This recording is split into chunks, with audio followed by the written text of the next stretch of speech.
My name is Andrea Addis Vasquez. I'm the Managing Director of the Graduate Center's New Media Lab. The lab is a place where doctoral students and faculty come when they're involved in using new media, new technologies in their academic work. We're under the direction of the Center for Media and Learning and the American Social History Project, where we're all involved in using new technologies. Students will contact me with a short proposal and a work plan for doing something that's related to their research. We've had students in art history, physics, psychology, environmental psychology, music composition, English, computer science, sociology, political science, Hispanic literature, and theater. And I'm probably forgetting a few. Before Lynn starts, let me quickly run through who else will be around. At the last meeting, Callan Sakalis was here. She's an environmental psych. And I realize we're now up to about 9 students in environmental psychology because we've done work at the lab. We have general meetings about every month or so, and students share their projects. We kind of go around the room and people give little overviews of what they're doing. New students come in and present what they envision happening at the lab for themselves. And they get advice that they wouldn't have gotten in their own department because they're really talking to a range of people.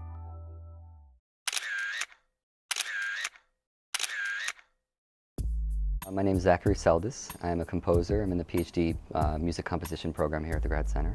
Generally, what I've been doing here for the past few years is working with 3D game space to construct interactive sound pieces for multiple people, whether they're in Korea or Europe or the US. They can all go into the same virtual space and experience and interact with a sonic world. I've always, as a composer, wanted to write music for space, where in order to experience the music, you had to move through space rather than sit passively in an audience. And I've never really had the resources or the expertise to do it. The New Media Lab gave me the opportunity to learn the skills required and gave me the time and the place to do those things. So I have a prototype. So let me just move around a little bit.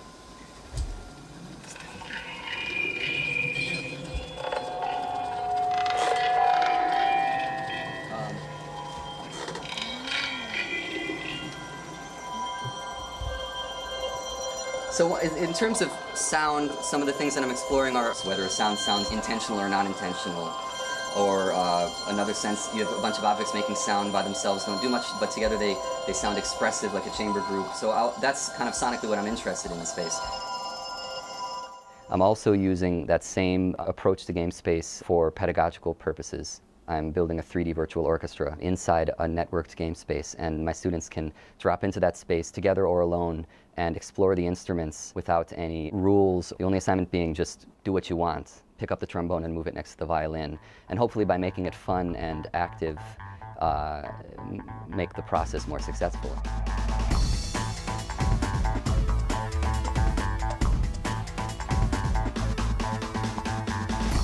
I tell people we're not a drop-in facility. We're not AV, and we don't have an on-staff person to do any of the work for you. You need to learn the software you need to know to do a project, and we believe this is really important for graduate students. They should come out familiar with emerging technologies, important for their own research and for their teaching.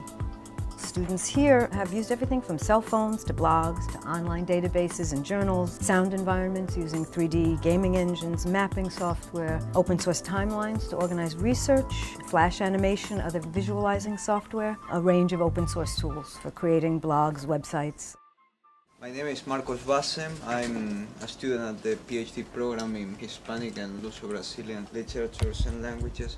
And what I'm doing here is a project on poetry in new media, basically.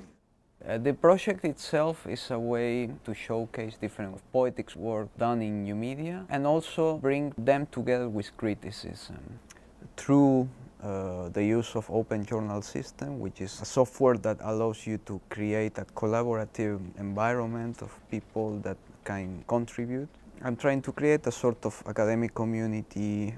This first issue I created on Luis Bravo. He published this book in Montevideo in 1998 as a CD-ROM, and he placed there a series of videos which I'm showcased here. There's an article by Jill Kanheim from the University of Kansas that wrote on Luis Bravo's work, and I feature it.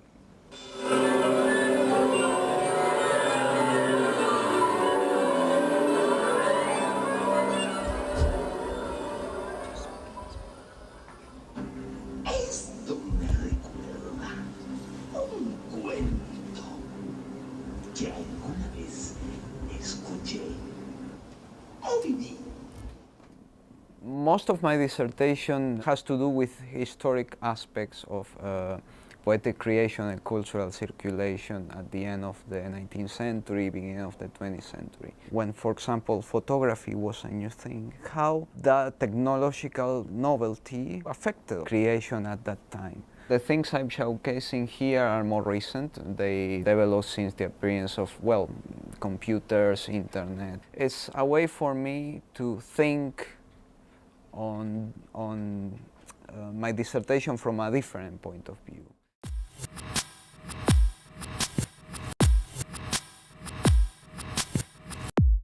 What's unique about this space is it's a place to come to be a part of a community of folks who are grappling with new media, new technologies in all kinds of ways.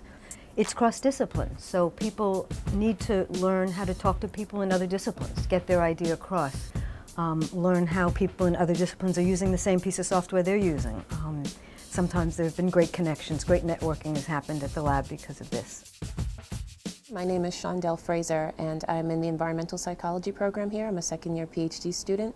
I'm looking at the myths of nature that exist in National Geographic car ads. So specifically National Geographic because it has a very specific place in our society as describing what culture looks like and where it is, and then the same thing with nature. So my work here with the New Media Lab, essentially I'm thinking about ways to present this information, thinking about ways of engaging folks in conversation where they are, just how National Geographic makes it to everyone's homes. I want to use technology that can similarly make it into people's homes. So one of the things I'm looking at is a mind mapping software called Personal Brain. Someone would actually be able to look at these ideas and say, oh, you know what, car ad pictures, what is that about? So this has a link to my blog. So this is a blog that's actually hosted free on opencuni.org, lots of free resources here at CUNY. So this is a Dippity timeline. It shows a linear progression of what we know to be environmentalism here in America, car culture, how it developed, and those two things are actually married very closely. And then of course the ads themselves are placed on there so we can see how the images change over time in relation to these two things. So the New Media Lab has been a help, I think just because it's a free-form space. We have very little pressure put on us for what it is we're expected to produce, whereas in our individual disciplines, there's certainly an idea for what a dissertation looks like and what's the timeline. It's a good environment to discuss lots of issues. The interesting thing is that we can share the problems that those new formats and new ways of communication are causing for our own research. For me, it's a really rich experience. You've got a wide range of disciplines all converging in a few rooms and talking to each other and helping each other. So this is really a great place, and it's the reason why my project is possible.